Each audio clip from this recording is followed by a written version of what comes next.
In just a second, I'm going to be introducing Elizabeth Cobbs, and not only is she an author, but she's a professor at Texas A&M, a history professor.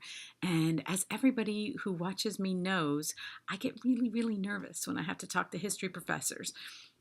I don't know why, but I do because they're so smart and they know so much, and I just hope I sound not stupid. About put it that way. I'm not going to sound smart, but just don't sound too stupid. But her newest book is called The Hello Girls, and it is about World War One. It was the first women who served in the army, and they served in the Signal Corps. And I have so many questions for her, and she's going to answer all of them, hopefully, because like I said, she knows way more about this than I do. But her book is so good. If you love history, and it also talks about the suffrage movement, and it's amazing. So anyway, guys, here is Elizabeth.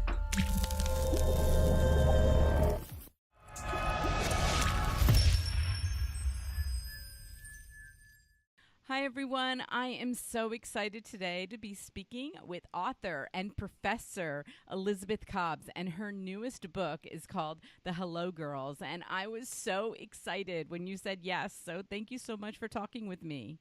Oh, it's my pleasure. Any time to talk about the Hello Girls is a good time. I'm telling you, like, if they would have told me like Jennifer Aniston was my interview today, I'd be like, oh, cool, we'll just talk about Friends. They tell me that when I look at my schedule, I'm like, oh my god, it's a history professor. Okay, don't sound stupid. I'll be fine. You'll be fine. I get more like tongue tied around history professors. I interviewed, I don't even know if you know him, but you're in Texas, so you may. His name is H.W. Brands, and do you know who he is? Oh, Us Bill, history yeah. Bill, yeah, us Call history him Bill. people. Right. And I interviewed him the day after he went to a movie premiere with Woody Harrelson on LBJ. And I'm telling you, I had to I was like, okay, I'm talking to Bill Brands. Okay, it's all going to be okay. I tell other people and they're like, who? I'm like, Bill Brands, that famous guy. So, Yeah. but you are just as an accomplished author. You wrote The Hamilton Affair, which is a New York Times bestseller. Hello Girls has been out for a year, and I'm sure it's going right there, the same place, because this book is amazing for all of us history buffs. Well, thank you so much. I loved getting to know them. I mean, getting to know these women was just, and they still move my heart. I think about them like, like Yes. they're my friends. Yes. Oh, I hear you. And, I was thinking today, I have two daughters. Okay. I have six children, but my two middle daughters are, my two daughters are in the middle. And my one daughter was an elite gymnast. And the news that's going out there right now about in the gymnastics world. Yeah. And so when I was studying for this and reading your book, and she was not a part of the case. She could have been, but she was not, but she was as close to as you could get. It could have been her. And, she was telling me her angst about it and seeing the girls that got paid off to not speak. And I was like, the Hello Girls was 100 years ago, and we're still dealing with, we're just going to pay them off to not talk. And Yeah. Although, I think some people get kind of upset about that. They think, oh, why are we not there yet? right. Why don't we know these truths we hold to be self-evident, that we've held to be self-evident for 300 years? Why aren't we all equal? Why don't we really respect people as if those values really applied in our interpersonal relations? And I just think of it as a process, and understanding how people fought for those values hundreds of years ago, or 100 years ago, or today, is a part of just sort of knowing that means we've got that responsibility too, and that's good. That's all right. That's what makes us human, is striving for something. I always loved, there was I think it was Winston Churchill said about what were called the four freedoms in World War II, and he said they're not a law, they're a star. And so to me, like Jefferson's words in the Declaration of Independence, which Jefferson himself never, ever, ever lived up to, Right. doesn't mean those words weren't valuable. So the Hello Girls, it's like these wonderful, plucky, remarkable young women who Then some of them had to fight for another 60 years because their service in World War I wasn't honored by their government. Well, and that's true. I mean, I do love the progress of it. I do love that these women were so brave. And, it seems to take, just that one group and then all of a sudden you see a little bit of progress and you're like, yes, they're, and I had my two oldest sons were in the service and one of them was in the Army. Okay. And I never heard of this. So I love falling upon these stories that I never heard of, and especially about women and how they contributed to our American history. I love that. Well, I'm glad you do. And I have to say, my specialty is U.S. foreign relations. That's one of the things I've written a lot about. And I think we tend to look at those sort of high political topics and think, well, what do women really have to contribute? But then you get down into the stories and you find them. And it's not that they weren't there. They were there. They were there the whole time. But for some reason, it's sort of like the person you don't ever see in the room. You just keep looking past them and they're not there for you. But they were there and they were real. So in World War I, these women were telephone operators. And in that period of time, no telephone had a dial on it. It just had a receiver, and you'd lift it up and there'd be a little click and a woman on the other end would say, "Number, please." And in World War I, the generals, the men, they got to France and they suddenly realized, why the heck is this phone not working? It's a suddenly the real women who had always been there doing some important functions, they were missed. And so General Pershing said to his officers, we need women over here and we need them now. And I want 100 to start. And so the women arrived before most men arrived in World War I, because if you're going to have logistics, you got to have somebody there saying, okay, which ship and how are they going to get there and where the troops are going to be moved. And so those women, they were called Signal Corps, and the Signal Corps remains the communications branch of the Army. And these women came to France, and some of them served under bombardment. Most of them were behind the lines, as most men were, well behind the lines and logistical support. But there were women who followed General Blackjack Pershing as close to the firing line as the generals got, because he needed to make a call. Yeah. And I was watching one of your speeches. I went on YouTube to, just to hear you and speak about this. And I loved how you kind of demonstrated the old telephones, like why it was necessary to have these women and why it was necessary for them to speak French. Because it wasn't like, all of us, we think, oh, hello, like, hello. And then, but it was, go ahead, you do it. Hello? Yeah. Reminded of Ernestine Lily Tomlin's old routine. Right. Is this the person to whom I'm speaking? Oh my God, that is so perfect. Yes. And this was an era in which every command that was sent out by the military went by phone. Radios at this time were rudimentary. They were huge. It took 3 mules to take a radio set out to the field, whereas a man with wire on a spindle could run the wire across the trenches, and did. So telephones were much more mobile, but the other thing was that telephones were more secure, because you couldn't, radio waves, you could just pluck them out of the air somehow. Don't ask me how that works. No, I don't know the physics of it, but they weren't secure.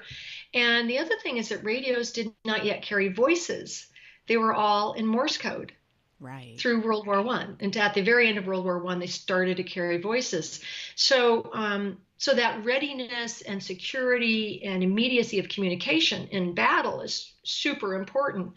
And so the women were able to make those connections, and they needed to speak French because the early systems that the Americans discovered when they got there, the toll calls were all French operators. And so these American doughboys, the infantry were called in World War I, they didn't parlez-vous. And so the women, they said, okay, we want 100 women.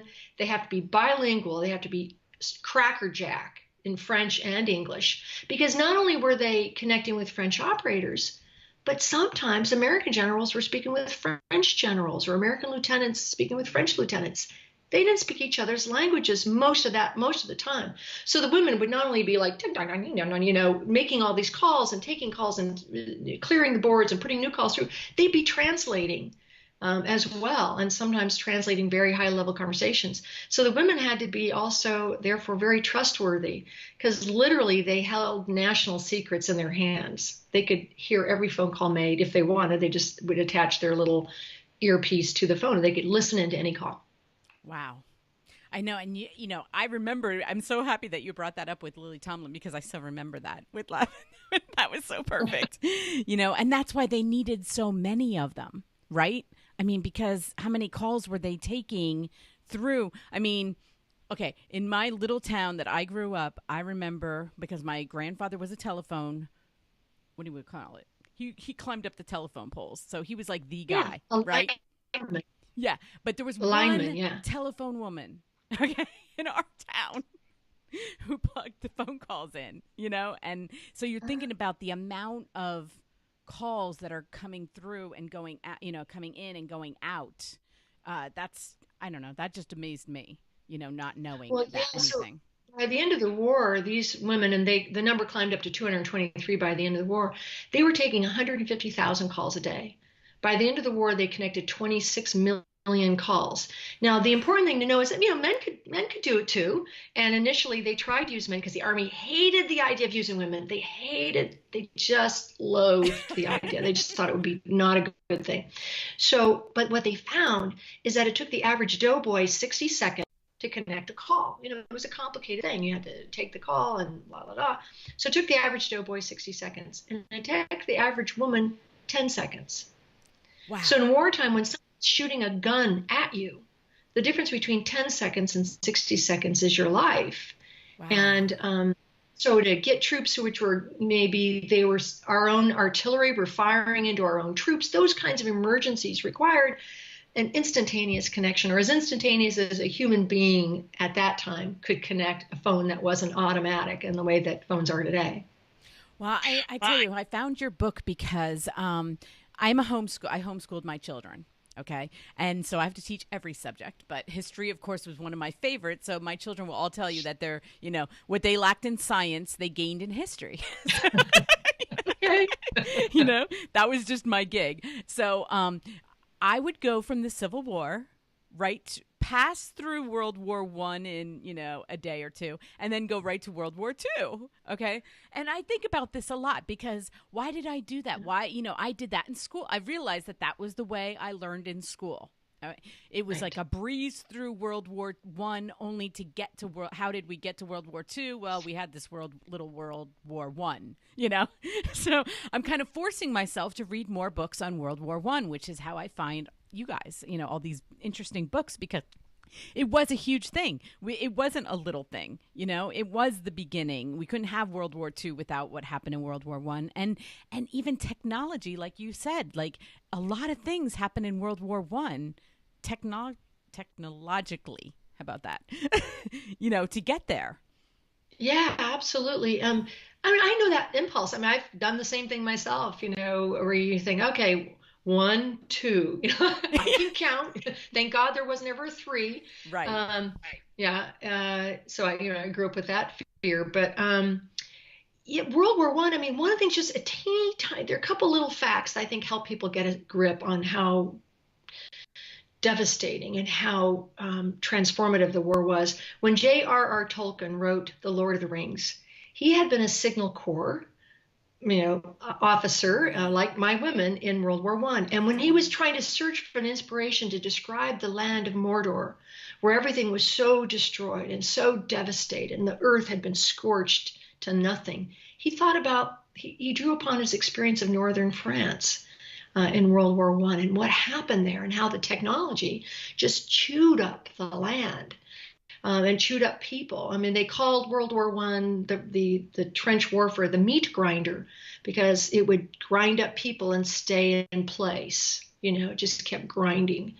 And so, and also another small fact, but important one: Britain lost 3 times as many soldiers in World War I as in World War II. So 3 times as many in World War I as in World War II. And they were engaged, of course, in World War II and all these major battles. The French, not surprisingly, didn't had a totally different experience in World War II. They were occupied, so they didn't lose the gigantic numbers of men that they did in World War I. But in World War I, something like half of men between the age of 15 and 30 died in World War Wow. I. So then you have to say, oh, how did I miss that? Right. And also the experience for Germany, and why does World War II happen? It's because it's the other shoe dropping. Yeah.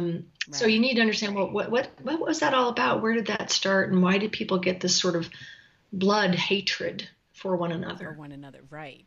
And that's your book. I look at it as like it's World War One. We learn about that, and we learn about suffrage, okay? Which I can tell you, I learned so much more through your book about it. For instance, I did not know that President Wilson was that against it. I really didn't know that.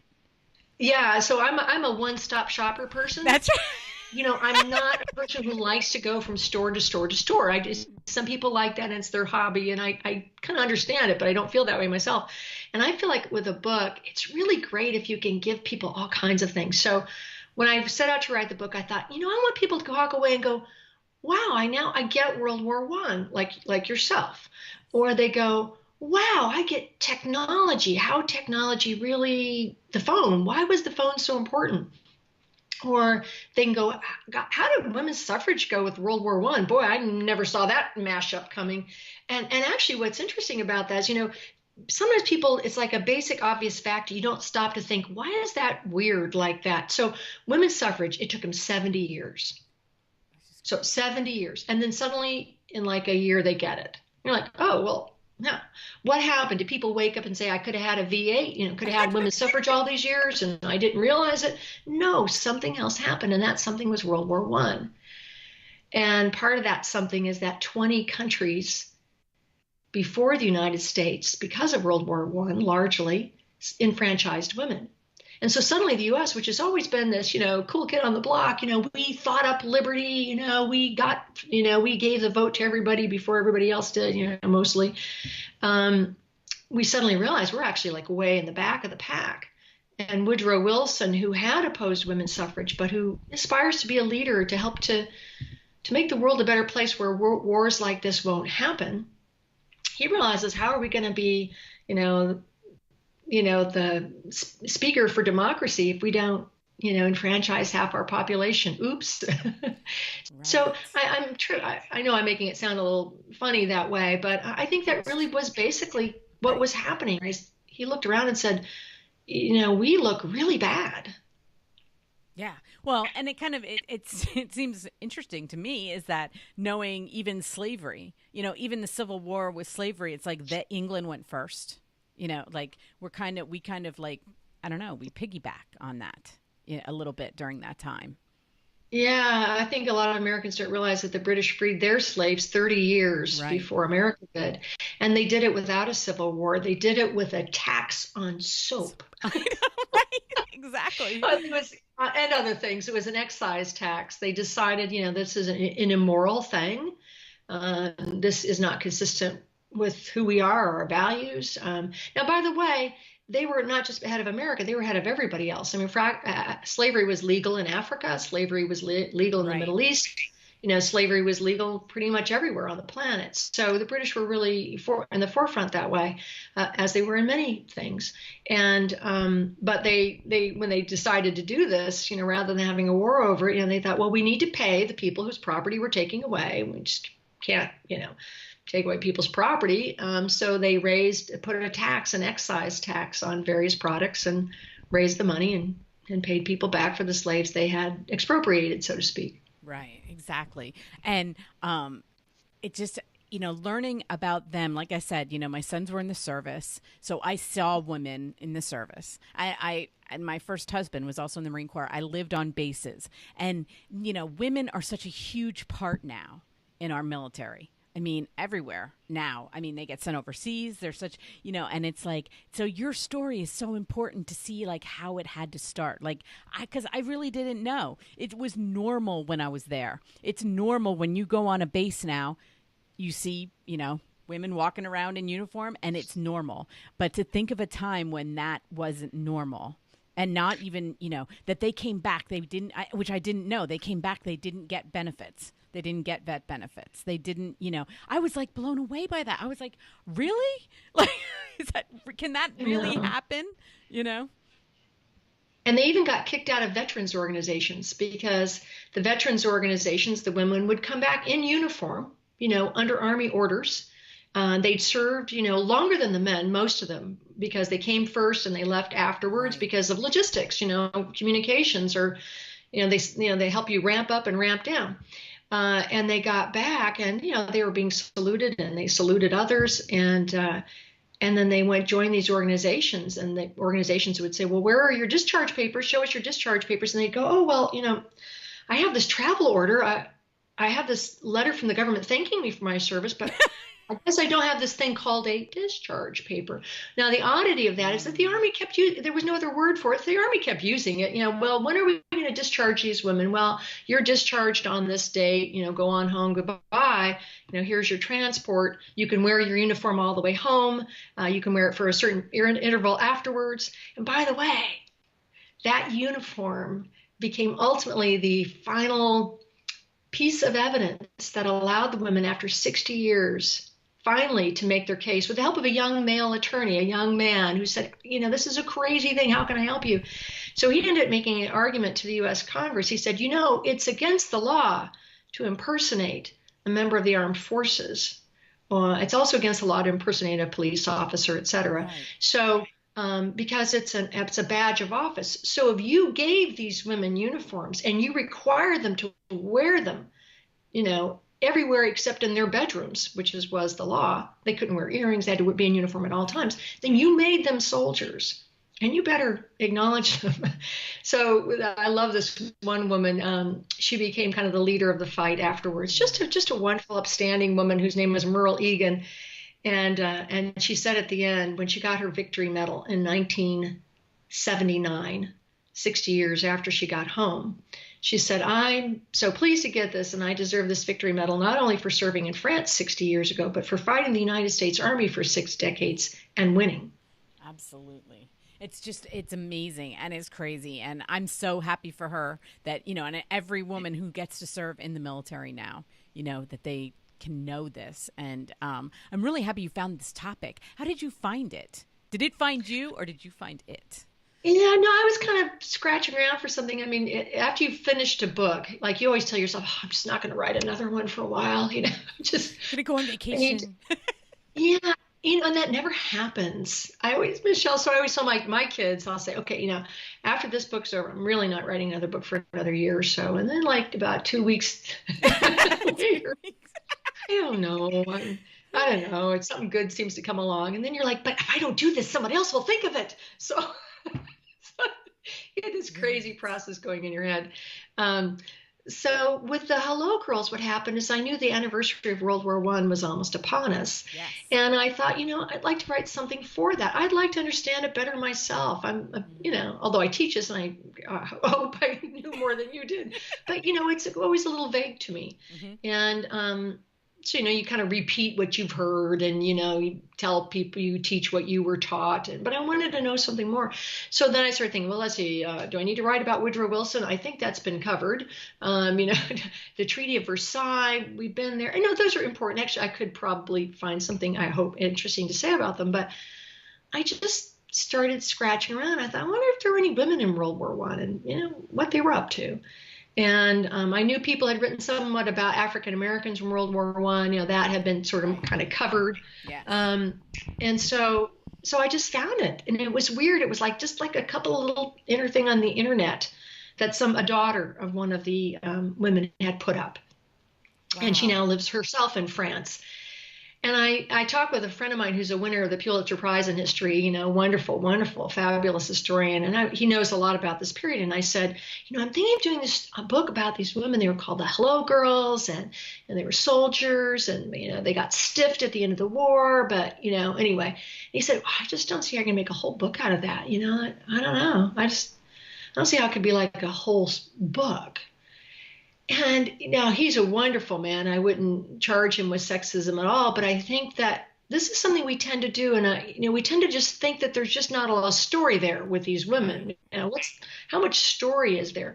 I have another friend, a much younger historian, and he wrote a book recently about that same period, and he did it like biographies, short biographies of 7 or 8 people from that period. A couple of them were women, and his publisher at the end said, this book, it really makes a lot of sense, and I see the coherent themes, but the stories of the women are just kind of, I don't know, I don't think you need those. Otherwise, it's not as clear, the pattern. and and I think it's because we just can't we still struggle to wrap our heads around how women are part of the story. Yes. And they are. We just are blinders that literally prevent us from seeing this wider world. So that's the fun of looking for a topic where you go, hey, maybe if we took off our blinders, we'd see more. Yeah. And I know, like, I've read a lot of historical fiction just teaching my children about it. And they would go with, like, the woman would only be introduced as how she contributed to her husband's, how his history, so she was always like the wife of, like, I love Jane Addams and, Martha Washington, and how they, their contribution. But these women, it wasn't like that at all. They weren't contributing to their husband's career. They were themselves a career in a time when a career for a woman wasn't a huge thing, at all. I mean, like, I was looking into it. I was doing some YouTube videos, and they were saying, like, being a telephone operator was almost like at the top, of what women were doing at that time. They were very respected for it. So Yes. Yeah, I know. So this is a period of time when, maybe you could be a mill worker, in a textile mill, the lowest, lowest right, kinds of occupations, or a shop girl or a clerk. Women were gradually entering the ranks right. of clerks. They're about a third of all clerks. But a telephone operator was a woman's profession. And so that was really, Interesting. that was like probably, the really first woman's profession, you might say. One of my other heroines is a woman named Grace Banker, who was 25 Yes. Yes. when she was, one week she didn't know if she was going to be picked, and the next week they're like, oh, and you're going to head the first contingent. Right. Because if you have women soldiers, you need women officers, but there was no protocol or procedure for any of this stuff. Right. So she got a college degree from Columbia, actually from the sister school, Barnard College, Barnyard. the Yes. sister school of Columbia. Yes. And so, really elite women's college. And her best job she could get was as a telephone operator and then a telephone supervisor. And so that's how she was. When she applied, they went, oh, college degree, there's officer material for you. And so, and then the women, this funny story, these women get there and they're recruited from all over the United States. And then they ultimately end up in New York where they're trained, they're given their military training. And they're like, these young 21-year-olds are told, okay, you're going to be the officer. So these other 10 girls will salute you. Okay. And a salute goes something like this. And they're like, okay, go elbow up. And so they're like, and these are their people they're supervising are girls, young women that they had just been in college with. So they're like, oh, I guess I can't fraternize with, I better not talk about boyfriends with you now because I'm your officer. And so it was this improvisational kind of thing, which of course, by the way, a lot of the Army was in World War One. The United States Right. had been a neutral country for our first 150 years. Yes. So Yes. suddenly, for our first time ever, the United States is participating in a major foreign war that's not about something that we initiate. It's not our issue. It's somebody else's issue, Right. and we go in to help them fight their war, which we had never done before. Right. Well, I want to talk about you before we go because you have done so much. Okay, this was your seventh book, right? Right. That's Seventh right. book. And your last book was A Hamilton Affair, which was just a little, New York Times bestseller book that Thank you. yeah. So, I mean, how did that feel? Because I've talked to a lot of authors that they're like, I didn't think that was going to happen, or like, and then it happens, and it's like winning the lottery, or I mean, is that how it felt for you? Yeah, it's just like it tingles, sparkles, Jacob's ladder comes down, and well, it was, especially that book was pretty odd because I thought the story of Alexander Hamilton and his wife, his remarkable wife, Eliza Schuyler, Yes. who is a real full important person in her own right, and just Yes. such a fascinating character. I thought that was a great story. So I wanted to write this novel, and I started writing. I went to my agent and I said, I'm writing a novel about the sexiest man in the American Revolution, Alexander Hamilton. And then, like, in fact, a writer friend of mine said she thought to herself, poor Elizabeth, she's finally gone around the bend, And so I thought it was interesting, but my agent said, I can't sell this book. The publisher of my preceding novel, Random House, said, nobody wants to read about Alexander Hamilton. So I felt very passionately about it. And I was maybe a year into the process of writing it and researching it. And someone said, oh, there's this guy on YouTube. He was a poet. He did a rap at the White House with Obama. It was about Hamilton. You should go on YouTube and see it. So I go on YouTube, and there's Lin-Manuel Miranda and his now famous initial, shot, to use a word famous from the musical, his initial shot at this music that he's going to write. And I thought, oh my gosh, this guy, he gets it. He feels as I do. He understands why this is not just a good story, but it's such an important story for America, for all of us today. And so I'm, still writing it, determined to make this story something interesting. And then, of course, I just did have the great good luck of my novel coming out just as he was basically winning the Tony Awards for, his great work of, real genius, musical, dramatic genius. So I'm holding on just to coattails a little bit, but it's, I think we both have a lot to say, I hope anyway, about that story. I mean, you can't buy timing. Okay. Like you just, you Can't buy luck. Can't buy luck. I mean, I thought the same thing at first. I was like, wait, is this book about the Hamilton and I haven't seen Hamilton. I live in Pennsylvania. I've been trying to go see Hamilton for a while. I haven't looked lately. I'm going to try because initially everybody became obsessed. I mean, obsessed here on the East Coast. It was like, you have to go. People are paying a lot of money to see it, but it's crazy. And then I saw your book and I'm like, wait, which came first? It's like the chicken and the egg. No, I know. I mean, some of the first initial on Goodreads, the website about the books, and people were like, "Is this could be like a cheesy ripoff?" And the funny thing is that Lin-Manuel Miranda has to pack everything into roughly 2 hours. Right. I have a whole book, so right. he actually changes some important facts. Right. He has to change some facts. Who's here, because he can't have 25 characters, so he has some people double up. Right. Madison is also James Monroe, more or less. Things like that. So this person who said, I think this could be a kind of cheesy ripoff. And, she even gets some of the facts wrong. And I'm like, I'm a professional historian. I may not be a singer like Lin-Manuel Miranda. I may not have the sense of beat and timing and rhythm that he does, but I get all the facts right. Do you know who I am? I get paid for this. Right, okay. PhD, her. But it's sort of silly because in a way, what the significance and the power of the musical really, does transcend the way the facts get mushed around. And it is an East Coast story in so many ways. I can imagine how people in the East felt about it. My husband's from Pennsylvania. Yeah. He's, that sort of, that whole thing. We have a suite in our bedroom, our house now. It's our guest suite is called the Hamilton Suite because there's a Revolutionary era war bed. It's a camp bed. Officers would put together at night and then stick on a horse, and then somebody would cart it off to the next place. So that sort of sense of history is very much with our family. Well, what I was happy about is that, like I said, when I'm teaching my children history, I spend a lot of time on the Revolutionary War. So I was really happy that he was getting his due because I always knew that he was amazing, so when other people come along, like I've been teaching it for years and I'm like, oh, you see that he's like awesome, right? You see how important he is. One of the interesting things there was that when someone originally a friend said, hey, how about your next novel be on Hamilton? Nobody ever writes about him. I'm like, oh yeah, even the devil deserves his due, because amongst professional historians, I think for years he was portrayed as kind of like, good cop, bad cop to Thomas Jefferson. Yes. And then as I started researching, I realized, oh my gosh, I have got this completely backwards.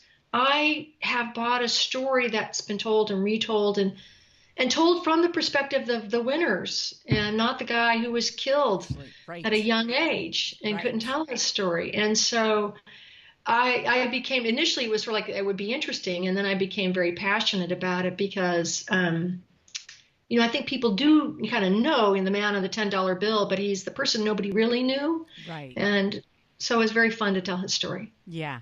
So what is up next for you? Are you on like a little hiatus? I mean, this has been no. I don't know how to do that. I know how to spell the word. Right, right. Or think hard about it, but I'm actually writing a novel now on Harriet Tubman. So, which I'm just finding just so fun and fascinating. So, in fact, I'm finishing it now, and really, it's been quite an experience to write about her. Because every time you write about somebody, you find yourself just walking so closely in their footsteps in a way that you don't even do when you write nonfiction history. Nonfiction history is just a bit of a higher level. Right. To write fiction, and I write both. Right. To write fiction, you really have to get down almost, at a sort of a day by day, step by step.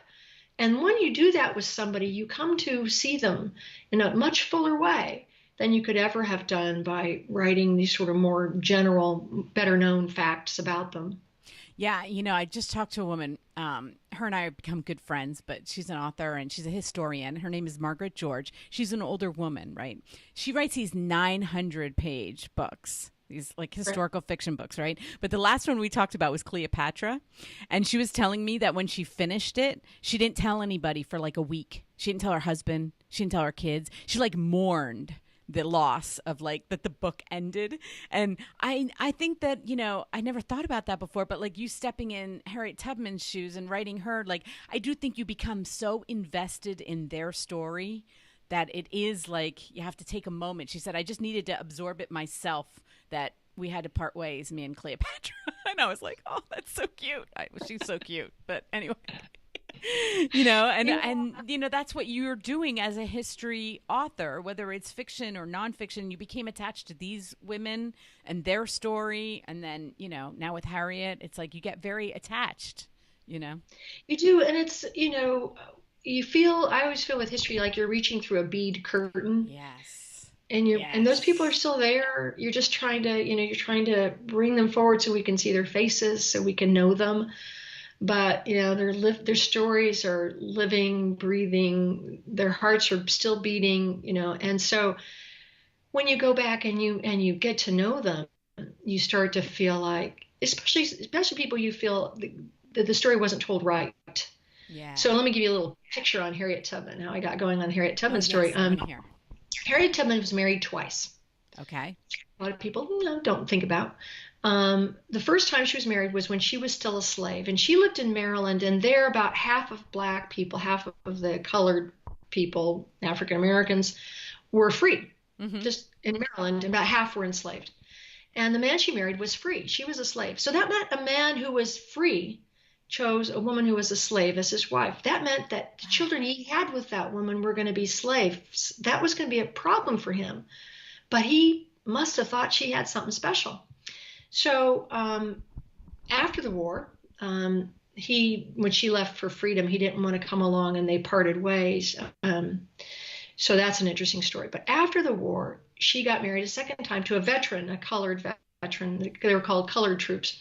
And he was 20 years younger than she was. So this is a woman who must have been attractive enough that a man who could have married a free woman didn't, right. And a man who could have married a woman his own age did not. Now, she wasn't wealthy or really famous, I mean, she had her fame, but it wasn't, he wasn't a celebrity or something. So there was just something about Harriet as a woman, that was very magnetic. And so that's part of what the story is about, is to try to understand her as a human being, not just as some leader. Which of course was what she did was extraordinarily important, but she was a full person. Right. What was, I'm trying to think of her age. When was she born? About 1822, but slaves, the births were not generally recorded. I mean, most slaves were not doing that. So a slave never knew when their birthday was. That's right. Most slaves. So we think around 1822, and she died, I'm going to get the year wrong, in 1914, sorry. Okay. So she was in her 90s when she died. that we guess, and she Right. would guess it was in her 90s. So she lived a long time, and she outlived most of the whole abolitionist generation. Yeah, Most of the it's abolitionists crazy. were well gone. Um, but of course, she would have been young in the abolitionist generation. Someone like William Lloyd Garrison would have been older than her to begin with. So she was a young woman, in her 20s and 30s when she was on the Underground Railroad, and then she was just around 40 when the war started. And instead of going, well, thank goodness, now the military is going to take care of this, and I can sit home in my house in upstate New York and knit socks for the boys. She said, I've got to go south. I've got to do whatever I can to help. So she went south to South Carolina, which is the one on the Sea Islands, these little pockets of land right off the South Carolina coast. It was the only place that was occupied continuously by the Union. They had their ships there, and she went to these islands and became a military scout because she could get across the lines in a way that white soldiers from Pennsylvania could not. Uh, Wow. so and then, by the way, like my Hello Girl, she had to fight for recognition after the war, fight for her pension. Ultimately, like 30 years later, she was granted a military pension as a nurse because she had nursed. She had Right. been a nurse as well. Right. They did not want to give her the satisfaction of giving her the pension of a scout, a male position, because a scout's pension would have been much higher. Right. Well, that's fascinating. When is that have like a date yet? Do you have a Not yet. I'm not yet? just putting finishing touches on. I shouldn't be talking about it. Shh, don't tell anybody. Okay, well, it's all right. Okay, well, you can let me know, and then we can talk about it. I'll read it, and we can talk about it because I love reading history. But anyway, thank you so much, Elizabeth. I can see this book is going to be. This is just going to keep going. I mean, people are going to read this book for years, and you've done such justice for these women, and I'm so happy that I came across it, and that I came across you, and that we got the chance to talk. So thank Yeah, you. great to get to know you. Thank you, Michelle. I Every appreciate all of Elizabeth links will be underneath here. And anyway, have a great day. Thank you. it. You too. Okay, bye Bye. bye.